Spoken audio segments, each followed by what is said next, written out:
Alrighty, folks. As you can tell, I'm not like a lot of these streamers or a lot of these folks. I just do random streams, and it's just I'm not predictable. You will for the new guys like Union Ball, you will find out that I'm much more of a spontaneous sort of person. I just make streams, and when I think that there's something relevant to talk about, and sometimes.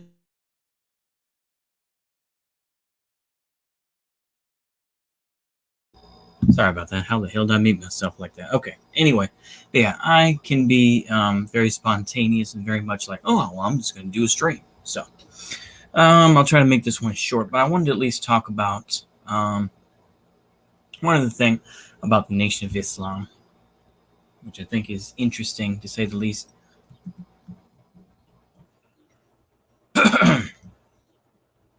Which is Muhammad Farms.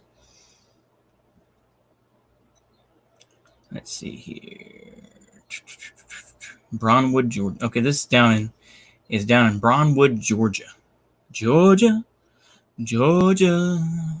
Let's see here. This is just some old. Okay, yeah, that's not going to do me any good. I think I connect to it through Nation of Islam. I think it's through their site. Maybe I'll see here. Webcast news and info. Savior's Day 2020. Donate store. By the way, I'll keep this to myself, but if you've ever wanted to get the series of books, The Relationship Between Blacks and Jews, it is only sold through the Nation of Islam now. Just to let y'all know. Let me see here.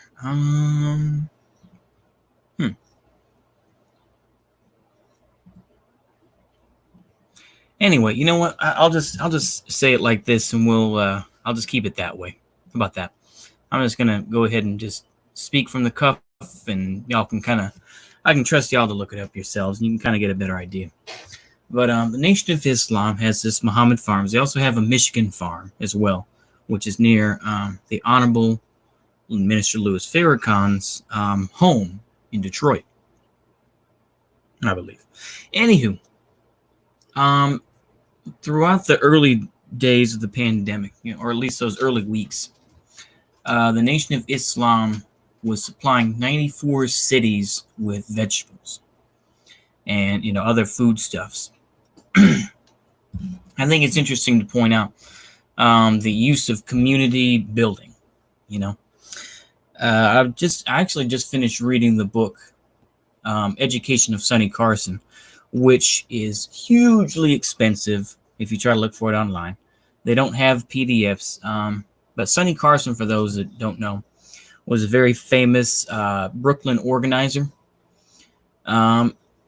He was he was a hustler. You know what? Let me back up off that. I'm already screwing up there. But he, born and raised in Brooklyn, and he was involved in kind of the gang life. Now, this is the 40s and the 50s. This isn't Crips and Bloods type of stuff. This is also New York City, so it's a different type of thing. But anyway, he was part of a gambling joint, this and that. He joined the U.S. Army and fought in Korea, apparently, for a brief time. He worked for the post office, but he got involved basically. I'm hitting the highlights here, but he was involved with this group called CORE, which is, in this case, was colored. Anyway, let me see what it stands for. Hold on. CORE. Okay, let's see. And of course, yeah, COVID-19 relief. 1967. Of course, that's not. Yeah, Congress of Racial Equality. There we go. So he joined CORE, and he basically said that because it was up his alley. He wanted more action. He didn't want to join the Nation of Islam because they weren't part of action.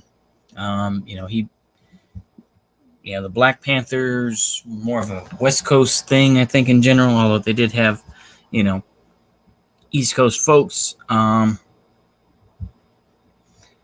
yeah, that's kind of the idea of it, and yeah. Involved with the freedom rides, desegregating Chicago's schools. But basically, what Mr. Carson did, what Sonny Carson did, was he really got in there and changed the makeup of the schools. Most schools that he researched in New York City had 10% black population. And basically what he wanted to do was, as much as he said, well, at the end of the book, he's like, oh, well, I don't, and now he's dead. May he rest in peace. But he was someone who was talking about, about the community and about community control. And this was the end of the book, basically. Said he was trying to explain community control is not, where you get all this money and you allow the, I'll just be polite, the Uncle Toms to, set aside money and say, well, we're going to do this, we're going to do that. It's about community control. And I think that to a point, Nation of Islam has done that. They have these 2 farms, which, have these vegetables and everything else. There was a time, I think this is part of the issue that the Nation of Islam and indeed the American Bruh Party under George Lincoln Rockwell. I think that, George Lincoln Rockwell, I think that, or at least their organization was shooting at, the livestock of the Nation of Islam at that time. And so they made their deals with them and everything else and more. And this is kind of the more of where they were talking about with black separatism. But I think what I wanted to say is a start with community organizing is just starting a farm and being able to supply folks. This is the same thing with Golden Dawn to a point. And I don't know if they have farms that, that are owned by Golden Dawn. I have a feeling no. But they supplied food. Now, of course, you had to ID yourself and make sure that you were a natural-born Greek citizen before you got it. But I think that's an important thing. But, of course, what did the Wignats do here in the United States? What did they do during COVID? Well, they were accused of, trying to spread the virus because accelerationism, baby. Accelerationism, read Siege, bro. And it's just, that's the image that we have today. That's why I don't organize with, that's why I don't care about these Wignats necessarily. I'll listen to a little bit of them, but it's like in general, they're just full of shit. They're LARPers. Antifa is doxing these folks every other day. It's like, that's why I would tell y'all don't organize in that way. But it's like, just as an example, though, is that community organizing is being done. And it has to be done the right way. And of course, nowadays, it's a whole different matter, really with organizing and, trying to community organize in particular. I'm just saying is that it's much more complicated than what people say, what people think. And I think that's all I really have to say. Like I said, I should probably get started here with recording the video or at least the first one for the Avengers story of Jewish partisans. And I'll probably say it in the video too, just in case you don't see this, but please don't do any bad comments. Don't do any anti-Semitic stuff. Don't do that. I'm just going to read it straight. I'm not going to put any of my emotions in this. I'm just going to try to read the book straight. This is basically just stories that this guy, Rich Cohen, who went back and forth talking with Abba Kovner, Vitka Kempner, and Rosa Korchak, who were all key members, and also I imagine Joseph Harmatz as well, who were all part of what became Nakam, which were considered the Jewish Avengers. That was a group that happened after the Second World War. Though. Before that, they were part of the United Partisans organization, which, as far as I know, was probably, I'm sure it was still under the control of the Red Army to a point. But anyway,